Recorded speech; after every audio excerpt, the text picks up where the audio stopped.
Hello and welcome to our final little bit on digital inputs on the Gemma. What we're going to do now is let's just delete this piece right here, and what we're going to do is we're going to introduce an if-else command. So if the button dot value, and if you remember, value is the property that tells us that the button can be either true or false, 0 or 3.3 volts. So if the button value is true, then the LED dot value is also true. So let's equals true.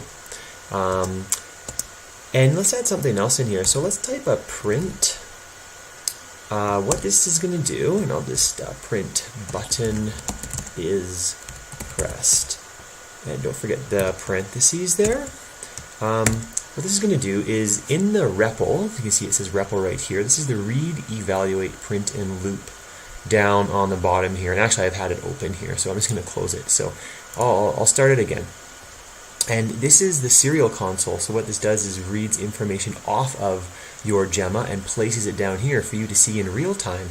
So it's a really great way to see what's actually going on the board. So if the button value, or as the button is pressed, the LED value, the LED value is true, and we're going to print button is pressed down in this serial console down here. And then I'm just going to hit backspace there, and else, which means basically, don't forget the colon there, else just basically means if the button value is not true or false, then the LED value, of course, is going to be false. So let's go equals false.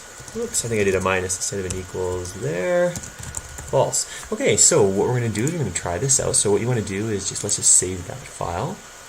And now I'm going to try this out. So I'm going to click the button, and you can see when I press the button, it not only turns the LED on, but it also prints button is pressed down here.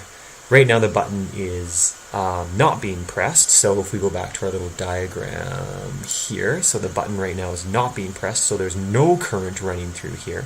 So this is 0, and the LED value is off, it's false. So when I push the button, the LED turns on and it says button is pressed.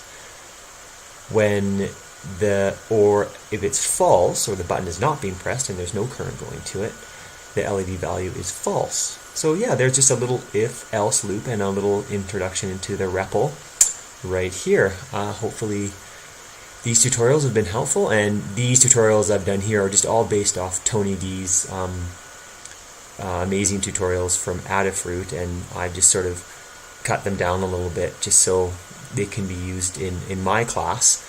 But his tutorials are amazing, and I put a link to them up the top if you want a much more thorough explanation of all this. Okay, thanks for watching.